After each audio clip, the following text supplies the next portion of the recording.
Hai guys, thank you udah klik video ini. Jadi aku mau ajak kalian bahas kasus ini, kasus yang pernah terjadi di Wonogiri, kasus yang bener-bener gila banget nih. Soal apa yang dilakukan pelakunya ini yang melakukan aksinya secara berantai loh. Yang dia lakukan sejak tahun 2020, yang udah menelan beberapa korban sampai di tahun 2023 kemarin. Dan ini orang ya bener-bener licin banget nih, sulit banget bisa ketangkap karena dia ini tuh selalu punya strategi khusus untuk menghilangkan jejaknya. Tapi akhirnya kasus ini pun berhasil terungkap dan dia pun tertangkap justru karena hal sepele. Nah, jadi soal orang ini langsung aja kita bahas. Tapi sebelumnya aku ingatkan ke kalian ya, di sini aku nggak bisa tunjukin wajah pelakunya karena aku udah coba research sampai letih nyari wajahnya, tapi ya nggak ketemu karena wajahnya emang nggak diperlihatkan ke publik, yang aku pun nggak tahu kenapa. Nah, pas aku cari yang aku temuin cuman ini, dan ini pun bukan pelakunya nih, ini cuman peran pengganti pas rekonstruksi. Yang pasti soal kasus ini semoga ada pembelajaran yang bisa kita petik nantinya ya, supaya kedepannya kalaupun kita berhadapan dengan orang seberbahaya dia ini nih, kita bisa lebih hati-hati supaya kedepannya kasus-kasus kayak gini jangan sampai terjadi lagi di kemudian hari. Itu sih harapan aku dari konten ini. Nah, oke lah, kayak gimana soal kisah dan kasusnya, langsung aja kita bahas sedetail mungkin yang aku bisa. Tapi kayak biasa sebelum kita lanjut ya, kita ritual dulu. Jadi siapkan minuman dan cemilan kalian, siapkan juga posisi ternyaman menurut kalian kayak gimana.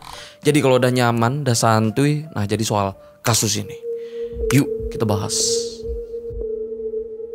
Jadi orang ini bernama Sarmo yang tinggal dengan istri dan anak-anaknya di Desa Semagar, Kecamatan Girimarto yang ada di Kabupaten Wonogiri, Jawa Tengah. Yang mana di kampungnya Sarmo ini bekerja sebagai pengusaha penggergaji kayu yang mengubah pohon jadi kayu. Yang biasanya ya kayu-kayu hasilnya itu dia jual ke beberapa pabrik mebel yang ada di kawasan Jawa Tengah. Selain itu di lingkungannya Sarmo ini pun emang cukup bersosial, yang emang dikenal sebagai orang yang pintar ngomong dan pintar lobby-lobby, yang ngebuat dia pun ya cukup dikenal dan punya banyak kenalan, terutama ya sesama pembisnis di bidang perkayuan yang ada di sana. Yang awalnya Sarmo dengan lingkungannya pun ya itu nggak pernah bermasalah. Gitu juga dengan rumah tangganya yang juga berjalan normal, nggak ada masalah apapun. Nah, tapi itu awalnya, sebelum akhirnya ya semuanya terjadi dan semuanya tahu gimana keji dan seremnya ini orang yang emang sempat ngebuat semuanya geger soal apa yang udah dia lakukan. Nah, jadi langsung aja nih kita masuk ke korban pertamanya.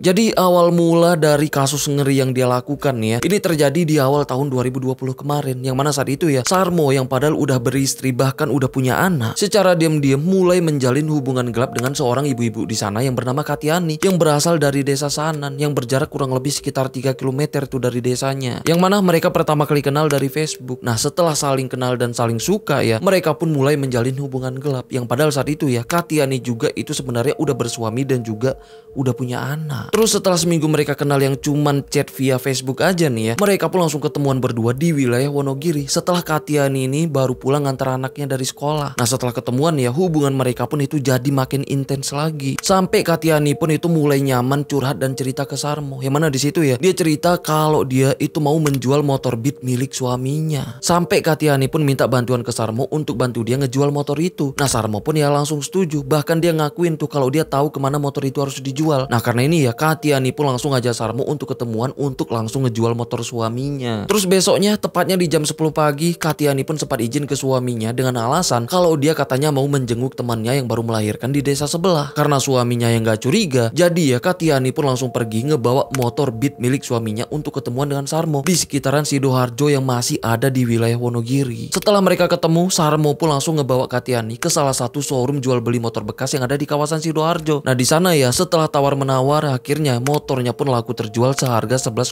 juta. Setelah itu barulah mereka pun sempat jalan-jalan menggunakan motor Sarmo ke alun-alun Giri Krida Bakti yang ada di pusat kota Wonogiri. Di situ Sarmo yang sebenarnya udah ngiler ngeliat uang hasil jual motor tadi langsung ngebujuk Katiani supaya dia mau ngasih sebagian uangnya ke Sarmo. Karena Katiani nggak ngasih, Sarmo pun sampai beralasan yang katanya ya dia sedang butuh uang tuh untuk ngebayar hutangnya, yang bahkan dia pun janji akan ngebalikin uangnya di bulan depan. Katiani pun tetap nolak karena dia ini tuh masih nggak berani minjemin uang ke Sarmo karena ya mereka itu emang baru kenal. Karena nggak dikasih, sedangkan Sarmo yang udah terlanjur tergiur dengan uang yang ada di tangan Katiani ini ya, akhirnya secara diam-diam Sarmo pun mulai berencana menghabisi Katiani di hari itu juga untuk merampas semua uang yang ada di tangannya. Jadinya setelah itu yang masih di siang hari nih ya, Sarmo pun ngajak Katiani lanjut jalan-jalan lagi ke wilayah Tawangmangu yang berjarak sekitar 1 jam perjalanan tuh menggunakan motor. Nyampe di sana Sarmo pun langsung berusaha ngulur waktu sambil nyari celah yang pas untuk melakukan aksinya. Nah, jadinya ya dia pun langsung ngajak Katiani Katiani untuk makan sate di sana. Karena masih juga belum nemuin celah yang pas, setelah mereka makan sate ya, Sarmo pun ngajak Katiani pulang tapi melalui rute wilayah Pupelem dengan harapan ya di tengah jalan nanti dia di sana nemuin celah yang pas. Di pertengahan jalan saat mereka pulang, saat mereka ini yang udah memasuki wilayah Pupelem, tiba-tiba situasinya hujan dan Sarmo pun langsung nyari tempat berteduh tapi yang sepi. Yang akhirnya ya dia pun ngebawa Katiani berteduh di pemakaman warga yang ada di wilayah Pupelem yang emang saat itu situasinya sepi. Dan di saat mereka yang sedang berteduh dan Sarmo pun udah memastikan wilayah itu emang bener-bener sepi gak ada orang ya, disitulah Sarmo pun langsung beraksi. Mana di situ ya Sarmo pun langsung mengeksekusi Katiani dengan cara dicekik dan membenturkan kepalanya ke lantai sampai ya Katiani pun akhirnya mengembuskan nafas terakhirnya di situ. Setelah itu Sarmo pun langsung ngambil uang Katiani yang dia simpan di tas lempangnya. Setelah itu ya Sarmo pun langsung berusaha menghilangkan jejaknya dengan cara membajak HP-nya Katiani. Yang mana di situ dia langsung menghubungi suami Katiani melalui chat WA tuh menggunakan HP-nya Katiani. Yang seolah-olah Katiani ngirim pesan ke suaminya kalau dia akan pergi meninggalkan suami dan anak-anaknya di sana untuk pergi ke Kalimantan Timur karena dia udah punya pria lain di sana. Tujuannya supaya nantinya ya pas Katiani hilang itu nggak ada yang nyariin karena keluarganya ngira ya kalau dia itu udah kabur ke Kalimantan Timur demi lelaki lain. Setelah itu dengan terburu-buru Sarmo pun langsung menggotong dan ngebuang tubuh Katiani ke jurang yang nggak jauh dari situ. Setelah itu Sarmo pun langsung ke jembatan yang ada di sana ya untuk ngebuang HP dan tas lempang milik Katiani supaya nantinya ya soal hilangnya Katiani benar-benar nggak terlacak. Setelah semuanya beres barulah Sarmo pun langsung pulang dengan uang 11,5 juta milik Katiani yang udah berhasil dia rampas. Sedangkan di sisi lain keluarga Katiani di rumah itu mulai resah karena sampai malam ya dia ini itu masih belum pulang. Bahkan saat itu nomornya pun udah nggak aktif lagi. Apalagi semuanya terjadi setelah Katiani ngirim pesan ke suaminya yang emang sempat ngebuat keluarganya resah dan juga bertanya-tanya. Karena sebelumnya Katiani emang sama sekali nggak nunjukin tanda-tanda akan melarikan diri dari suaminya, apalagi melarikan diri ke Kalimantan Timur. Terus karena sampai besoknya Katiani yang masih juga belum ditemukan ya, itu pun ngebuat keluarganya ya makin resah yang akhirnya mereka pun sempat melaporkan soal hilangnya Katiani ini ke Polres Wonogiri. Setelah nerima laporan ini, pihak kepolisian di sana pun ya langsung melakukan pencarian Katiani yang dilaporkan hilang dengan ciri-ciri terakhirnya itu menggunakan sweater merah dan celana panjang jenis jeans dan juga menggunakan kerudung. Tapi setelah dilakukan pencarian dengan segala cara ya tetap aja tuh Katiani nggak ditemukan. Sampai mereka pun ya mulai berpikir jangan-jangan bener kalau Katiani emang udah melarikan diri ke Kalimantan Timur. Tapi 3 bulan kemudian nih ya tepatnya di tanggal 16 Mei tahun 2020 warga di Kecamatan Pupelem pun dihebohkan dengan temuan kerangka manusia di jurang dekat TPU Giri Harjo yang ditemukan dengan ciri-ciri yang mirip dengan hilangnya Katiani 3 bulan lalu. Karena kerangka itu yang ditemukan mengenakan sweater merah ya, jadinya pihak kepolisian pun langsung melaporkan soal temuan ini ke keluarga Katiani ya untuk memastikan identitasnya dengan dicocokkan melalui DNA. Dan setelah hasilnya keluar yang ternyata bener kalau itu Katiani, dan disitu barulah keluarganya pun shock dan kaget dan semuanya ya mulai bertanya-tanya siapa pelaku di balik itu semua. Tapi sayangnya saat itu nggak ada yang tahu siapa pelakunya karena nggak ada yang tahu siapa orang terakhir yang ditemuin Katiani. Karena saat itu ya Katiani dengan Sarmo emang baru kenal, apalagi Katiani pun merahasiakan hubungannya dengan Sarmo, makanya nggak ada yang tahu ya siapa orang yang terakhir kali dia temuin. Jadinya saat itu ya Sarmo pun dengan tenang yang cuman denger kabar soal kasus ini aja. Karena merasa berhasil melakukan ini semua, berhasil menghabisi nyawa orang lain tanpa tertangkap ya, ini pun ngebuat Sarmo ini tuh ya jadi makin mengerikan lagi. Sampai akhirnya ya korban selanjutnya pun di sini mulai berjatuhan. Setahun kemudian yang udah di bulan November tahun 2021, Sarmo yang saat itu masih terus disibukkan dengan bisnis kayunya ya, akhirnya dia pun kenal dengan rekan bisnisnya yang bernama Agung yang juga bekerja di bidang perkayuan. Yang mana saat itu Agung dan Sarmo ini sepakat untuk kerjasama memulai usaha kayu di desa Semagar yang ada di Kecamatan Girimarto yang masih ada di wilayah Wonogiri. Yang mana di situ lahan untuk usaha kayunya itu disewa dari uang Sarmo, sedangkan Agung ya itu jadi investornya atau yang memodali usahanya ya supaya bisa jalan. Dan rencananya ya usaha akan dijalankan sepenuhnya sama Sarmo yang nantinya hasil keuntungannya itu dibagi 2. Terus setelah mereka sama-sama sepakat, Agung pun sempat nyuruh Sarmo datang ke rumahnya tuh yang ada di wilayah Klaten untuk ngebuat perjanjian kerjasama di usaha mereka. Dan karena Sarmo yang akan memutar uang milik Agung sebesar ratusan juta ya, jadinya Sarmo pun sempat ngasih fotokopi KTP-nya yang sebagai jaminan. Dan setelah itu barulah Sarmo pun menjalankan usahanya menggunakan modal Agung. Yang mana di beberapa bulan pertama ya usahanya pun mulai jalan dan Sarmo pun mulai ngirim uang ke Agung sebesar 1,5 1,5 juta setiap minggunya yang sebagai bagi hasil keuntungan. Yang emang keuntungannya terbilang kecil kalau dibandingkan modalnya. Karena Agung pun ya itu masih mikir positif tuh karena memang masih awal. Apalagi niat bisnisnya pun ya emang untuk jangka panjang. Jadinya ya Agung pun gak curiga dan gak mempermasalahkan biarpun keuntungan yang dikirim Sarmo ini yang terbilang kecil. Tapi setelah bisnis mereka masuk di bulan keempat ya, Sarmo ini pun mulai egois yang mulai dia makan sendiri tuh semua keuntungannya. Jadinya ya dia pun gak ngirim lagi hasil keuntungannya ke Agung. Karena ini Agung pun sempat nanya tuh. Dengan gampangnya nih ya, Sarmo ini beralasan yang katanya kalau bisnisnya itu sedang sepi jadinya ya nggak ada keuntungan. Yang emang alasan Sarmo ini pun ya sempat ngebuat Agung ini kesal. Sedangkan saat itu Agung yang tinggal dengan istrinya ya sebenarnya udah beberapa kali diingatkan istrinya untuk jangan terlalu percaya dengan Sarmo. Karena saat itu istri Agung ini sebenarnya udah naruh curiga sejak awal Sarmo ini datang ke rumah mereka. Karena sejak awal Sarmo ini terlalu banyak ngasih janji manis sampai terkesan gak logis. Apalagi ya tubuh Sarmo yang dipenuhi tato dengan perawakannya yang kayak preman ya, itu pun ngebuat istri Agung ini yang jadi makin was-was. Nah tapi Agung saat itu ya selalu percaya kalau Sarmo ini tuh orang yang baik. Tapi karena saat itu Sarmo yang mulai berulah ya, barulah istrinya pun ingatin Agung ini lagi untuk hati-hati dengan Sarmo. Apalagi Sarmo juga orang yang baru mereka kenal. Tapi Sarmo yang saat itu tahu kalau Agung kesal sama dia, jadinya nih ya dia pun langsung berusaha ngebaikin Agung dengan ngajak Agung ini main ke desanya, bahkan sampai ngenalin Agung ini ke saudara-saudaranya di sana. Sampai Sarmo pun ya nganggap seolah-olah Agung juga itu udah dianggap saudara. Bukan cuman itu, Sarmo pun sampai bohong yang katanya ya kalau kakeknya di sana punya banyak tanah. Sampai Sarmo pun sempat menjanjikan akan ngebagi tanah warisan kakeknya ke Agung tuh kalau nanti bisnis mereka sukses. Dan Sarmo pun ceritain ke Agung kalau kakeknya di sana yang sebagai dukun yang dihormatin. Bahkan ya Sarmo pun berusaha ngebuat Agung ini tuh percaya dengan hal-hal magis perdukunan yang katanya ya itu semua bisa ngebuat usaha mereka jadi sukses besar di kemudian hari. Karena Agung yang saat itu nggak tahu kalau Sarmo ini sebenarnya penipu ulung, jadinya ya dia pun langsung percaya. Bahkan sampai rumah nih ya Agung pun langsung ceritain itu semua ke istrinya. Tapi karena insting istrinya yang kuat nih ya, justru dengan itu semua istrinya Agung pun yang makin curiga lagi dengan Sarmo. Karena semua yang dijelaskan Sarmo ini yang makin gak masuk akal, yang ngebuat istrinya pun ya makin was-was ke Sarmo dan terus ingetin Agung ya untuk hati-hati ditipu. Tapi Agung yang udah percaya dengan Sarmo ya, dia pun cuekin tuh nasihat istrinya. Bahkan mulai percaya dengan hal-hal mistis yang sebelumnya diceritain Sarmo tadi. Sampai istrinya Agung pun ya ngerasa kalau Sarmo ini udah mencuci otaknya Agung. Sedangkan Sarmo yang sadar kalau Agung udah nurut ke dia ya, jadinya dia pun memanfaatkan situasinya dengan minta Agung ini ngirim uang ke dia itu sebesar 10-20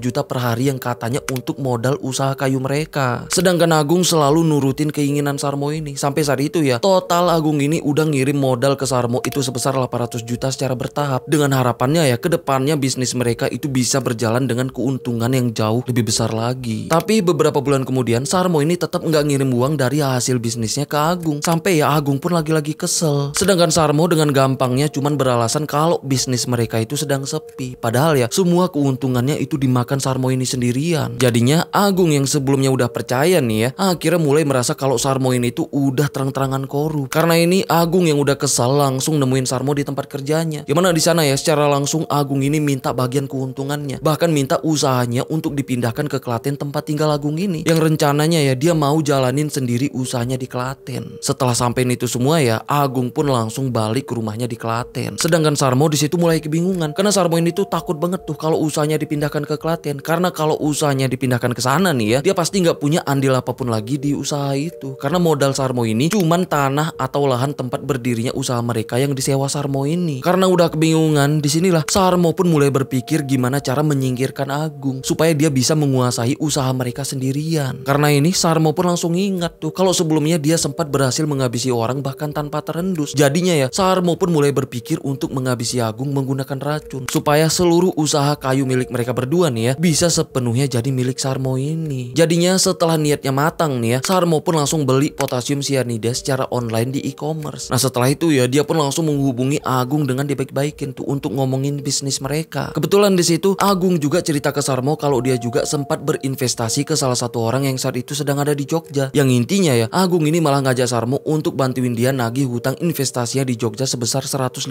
juta. Sarmo pun langsung setuju karena merasa itu kesempatannya. Bahkan di situ ya Sarmo pun sampai ngaku kalau masalah itu bisa dia selesaikan dengan jalur dukun. Karena katanya ya kakeknya yang dukun pasti bisa ngatasin masalahnya dengan hal-hal magis. Agung pun langsung setuju dengan tawarannya. Jadinya di situ ya Sarmo ini justru memanfaatkan situasi itu untuk dia jadikan uang lagi. Karena di situ ya Sarmo ini minta dikirim uang ke Agung itu sebesar 1,5 juta yang katanya ya uang itu untuk beli beberapa peralatan yang dibutuhkan ya. Itu semacam kemenyan dan lain-lainnya. Dan setelah itu dia pun nyuruh Agung datang ke sana. Sebelum Agung nyampe, Sarmo pun buru-buru langsung nyuruh salah satu karyawannya yang kerja di usahanya ya untuk menggali lubang yang rencananya untuk nguburin Agung. Nah, karyawannya yang gak tahu apapun ya langsung nurut aja dengan apa yang disuruh. Terus di tanggal 24 November tahun 2021, Agung pun langsung berangkat ke sana yang cuman sendirian. Yang mana sebelum berangkat ya Agung ini tuh sempat pamit ke anaknya. Karena saat itu ya istrinya sedang gak ada di rumah. Yang mana dia pamit yang katanya kalau dia tuh mau pergi ngurus masalah hutang investasi di Jogja. Setelah pamit, Agung pun langsung berangkat menggunakan motornya Beat warna hitam untuk nemuin Sarmo di usaha kayu mereka yang ada di Wonogiri. Setelah ketemu, Sarmo pun langsung ngajak Agung ini ke sebuah gubuk yang ada di ladang jahe yang gak gitu jauh dari situ. Yang mana katanya ya dia mau ngajak ngobrol soal ritual yang akan dia lakukan di sana. Agung yang sama sekali gak curiga langsung ikut ke sana dengan jalan kaki selama kurang lebih 10 menit. Nah, nyampe di gubuk itu ya dengan kondisi yang udah lelah dan pastinya haus, Sarmo pun langsung ngasih sebotol air mineral yang udah dia masukkan kandungan potasium sianida. Agung yang udah haus langsung minum air itu. Nah, tapi pas sedang minum ya Agung pun langsung berhenti karena rasa airnya yang gak normal. Nah, tapi sayangnya ya airnya udah terlanjur banyak diminum. Sampai akhirnya ya Agung pun mulai ngerasa pusing bahkan sampai sulit bernapas. Yang akhirnya ya dia pun langsung terjatuh bahkan berhenti bernafas di situ. Setelah memastikan Agung yang udah gak bernafas lagi, Sarmo pun langsung menggeledah isi sakunya dan ngambil kunci motor dan juga HP-nya. Setelah itu dia pun langsung ngebawa tubuh Agung dengan cara dipikul ke lubang yang udah dia siapkan tadi di dekat usaha kayunya. Dimana di situ ya Sarmo yang cuma sendirian langsung nguburin tubuh Agung. Setelah beres, Sarmo pun langsung ngebawa motor Agung ini pulang ke rumahnya. Nah, nyampe di rumah ya dia pun langsung copotin platnya dan juga ngapusin nomor mesin dan juga nomor rangka motornya menggunakan gerinda supaya motornya itu nggak dikenalin. Setelah itu untuk menghilangkan jejaknya nih ya, Sarmo pun langsung membajak HP-nya Agung dengan cara menghubungi anaknya Agung dengan chat WA yang seolah kalau yang ngechat itu Agung. Yang mana di chatnya dia nyuruh anaknya jemput Agung ini di wilayah Delangu yang ada di Klaten. Anaknya yang nerima pesan itu pun langsung ke sana untuk jemput. Nah, tapi nyampe di sana ya dia pun kebingungan tuh karena Agung ini nggak ada di sana. Nah, jadinya ya anaknya pun sempat berusaha menghubungi balik tapi ya nggak direspon. Terus besoknya Sarmo ini ngechat keluarga Agung lagi tuh untuk minta jemput di lapangan Joho yang ada di Sukoharjo. Nah, tapi pas mereka nyampe di sana ya mereka pun lagi-lagi nggak nemuin Agung. Tapi di situ istrinya Agung ini tuh udah ngerasa curiga dengan chat Agung ini yang minta jemput. Karena biasanya ya Agung ini tuh jarang banget ngechat apalagi kalau penting. Karena biasanya nih ya Agung ini tuh kalau ada apa-apa ya pasti langsung nelpon. Dan setelah itu ya Agung pun dianggap hilang. Dan hilangnya Agung ini pun ya ini benar-benar ngebuat seluruh keluarga resah. Yang mana mereka pun ya sempat nyari Agung ke sana kemari ya tapi enggak membuahkan hasil apapun. Tapi di situ istrinya Agung ini sebenarnya udah curiga banget dengan Sarmo. Karena dari awal ya istri ini emang udah was-was dengan Sarmo yang emang mencurigakan. Karena ini keluarganya pun sempat berusaha nyari Agung ini ke usaha kayu yang dikelola Sarmo yang ada di desa Semagar Wonogiri. Di sana mereka pun sempat nemuin satu sarung tangan yang diyakinin kalau itu tuh milik Agung. Dan juga nih ya setelah mereka telusurin lebih dalam lagi, mereka pun curiga dengan satu motor Beat warna hitam yang sering dibawa salah satu anggota keluarga Sarmo yang identik dengan motor milik Agung. Terus pas mereka periksa nih ya, ternyata nomor mesin dan nomor rangkanya itu udah nggak kelihatan lagi karena sengaja dihapus. Karena ini ya pihak keluarga pun pastinya makin curiga lagi. Sedangkan Sarmo saat itu ngakunya nggak tahu apa-apa soal Agung. Dimana dia juga ngaku udah nggak pernah lagi ketemu dengan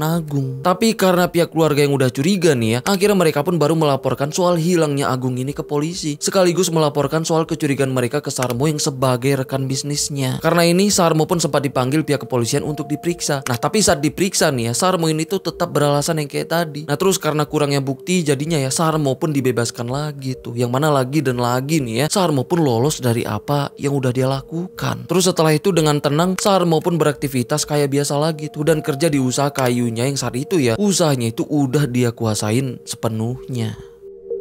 Setahun kemudian setelah Sarmo ini menghabisi Agung tadi ya, kali ini dia pun bermasalah lagi dengan seorang warga di sana yang bernama Sudimo. Yang mana Sudimo ini tuh pemilik lahan yang disewa Sarmo tempat dia mendirikan usaha kayunya. Semuanya bermula saat Sudimo ini nemuin Sarmo di tempat kerjanya. Yang mana di situ ya Sudimo ini jelasin kalau Sarmo di tahun itu nggak bisa memperpanjang sewa lahannya lagi. Karena Sudimo ini berencana akan menjual lahannya ke orang lain karena adanya kebutuhan mendesak. Karena ini Sarmo pun kebingungan karena dia nggak punya lahan lain lagi untuk melanjutkan usaha kayunya. Nah, karena dia yang sebelumnya udah berhasil menghabisi 2 orang dengan mudah ya, yang bahkan dia selalu berhasil tanpa tertangkap. Jadinya rencana untuk menghabisi Sudimo pun langsung dianggap sebagai jalan keluar masalah. Jadinya Sarmo pun langsung berencana menghabisi Sudimo yang juga menggunakan racun potas yang langsung dia beli secara online. Nah, setelah semuanya udah dia siapkan ya, Sarmo pun mulai nyari kesempatan yang bagus. Nah, kebetulan saat itu Sarmo ini ada tugas ngantar pesanan kayu pelanggannya ke desa Segai yang ada di kecamatan Girimarto Wonogiri. Dimana di situ ya Sarmo pun langsung ngajak Sudimo nemenin dia ngantar kayu. Nah, karena Sudimo yang sebenarnya udah kayak temennya juga ya, jadinya ya Sudimo pun setuju. Jadinya mereka pun langsung berangkat ngantar kayu ke sana menggunakan mobil pickup yang biasa dia gunakan untuk ngantar kayu pesanan. Di tengah jalan pas situasi mereka yang sedang haus nih ya, Sarmo pun langsung ngasih air mineral botol ke Sudimo, yang mana air mineral itu udah dia campurkan racun potas. Nah, Sudimo yang dalam keadaan haus pun dia langsung minum airnya cukup banyak. Setelah itu sekitar 15 menit kemudian nih ya, racunnya pun mulai bereaksi, yang mana di situ ya Sudimo pun langsung sesak nafas bahkan sampai kejang-kejang. Sedangkan Sarmo di situ cuman diam aja tuh sambil nunggu sampai Sudimo benar-benar nggak bergerak dan nggak bernafas lagi. Terus setelah memastikan Sudimo yang udah nggak bernafas lagi ya, dia pun langsung ngebawa tubuhnya ke kebun milik Sudimo ini yang gak jauh dari tempat usaha kayunya. Nyampe di sana, tubuh Sudimo pun langsung dia baringkan di dekat gubuk kebunnya dan disetting ya seolah-olah Sudimo ini tuh bunuh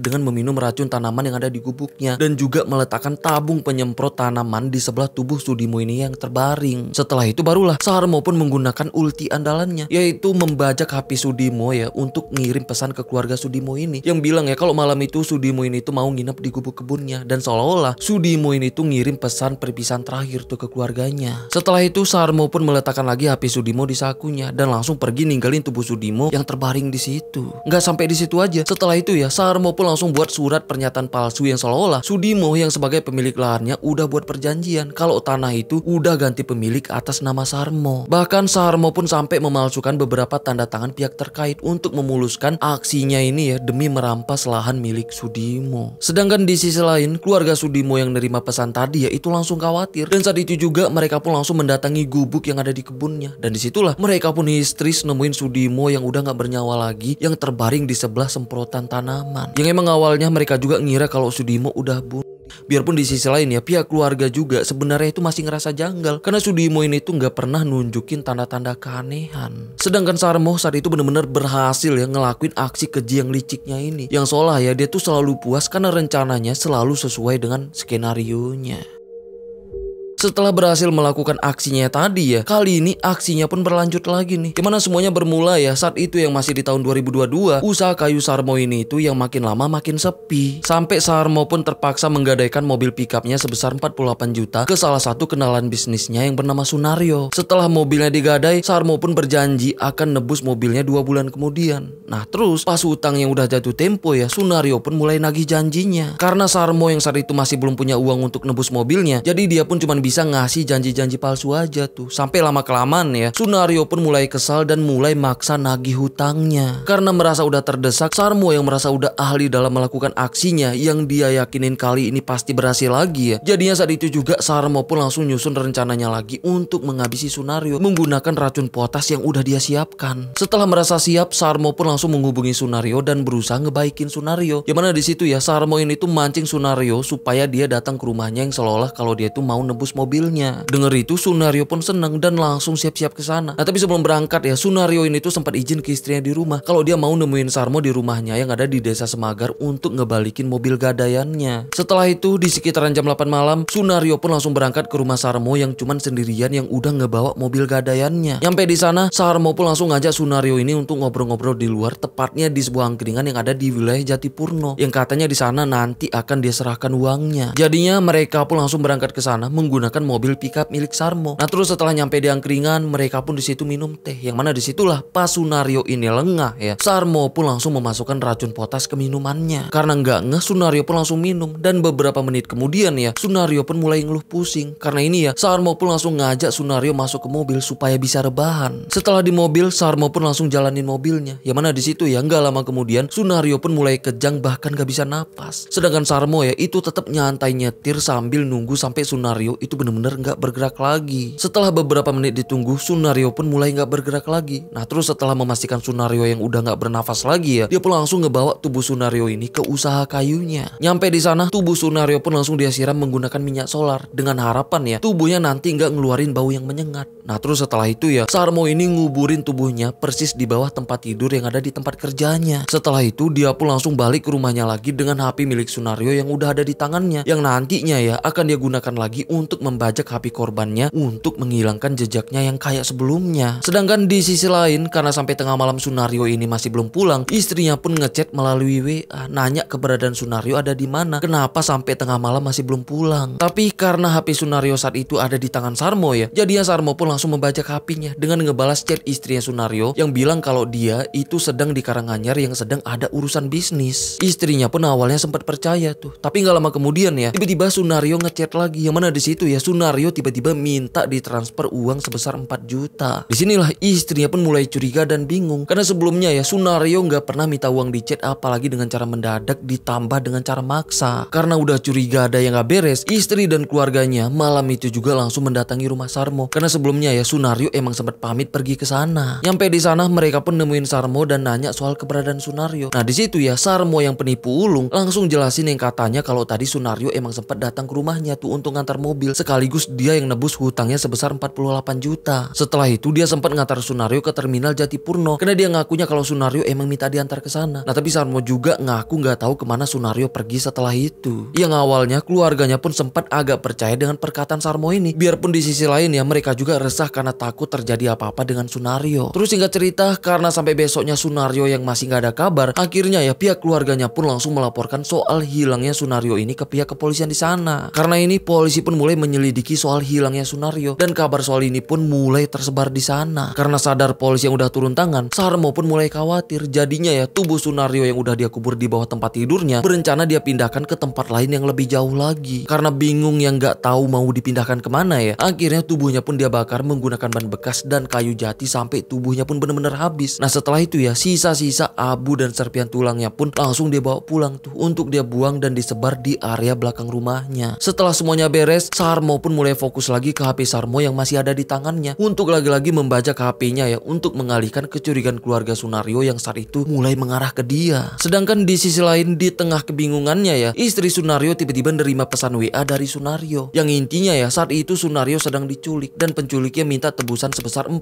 juta ke keluarga Sunario, dan si penculiknya juga ngancam akan ngabisin Sunario kalau mereka berani ngelapor soal ini ke polisi. Padahal yang ngechat itu Sarmo menggunakan HP-nya Sunario. Demi keselamatan Sunario, keluarganya pun sempat nurutin kemauan penculiknya dengan nyiapin uang sebesar 40 juta yang udah mereka fotoin. Tapi setelah itu pihak keluarga juga minta bukti rekaman suara Sunario atau fotonya. Nah tapi di situ ya penculiknya beralasan kalau dia dan Sunario beda lokasi, jadi nggak bisa ngefoto atau ngerekam Sunario saat itu. Karena nggak bisa membuktikan kalau Sunario masih hidup, akhirnya ya keluarganya pun memberanikan diri ngelapor ke polisi soal pelakunya yang minta tebusan tadi. Karena ini ya polisi pun langsung melacak lokasi HP-nya Sunario. Tapi anehnya entah gimana bisa ya lokasi HP-nya pun terdeteksi yang sedang ada di wilayah Karanganyar. Nah kan ini ya polisi pun sempat melakukan penyisiran di wilayah Karanganyar. Nah tapi tetap aja tuh nggak membuahkan hasil apapun. Bahkan setelah pencarian dilakukan sampai beberapa bulan ke depan ya, titik terang pun masih juga belum ditemukan. Terus singkat cerita, karena waktu yang terus jalan ya, kasus ini pun perlahan mulai memudar sampai akhirnya ya Sarmo pun lagi-lagi lolos. Tapi ya ini terakhir kalinya Sarmo ini tuh bisa lolos sebelum akhirnya ya dia pun terungkap karena hal sepele.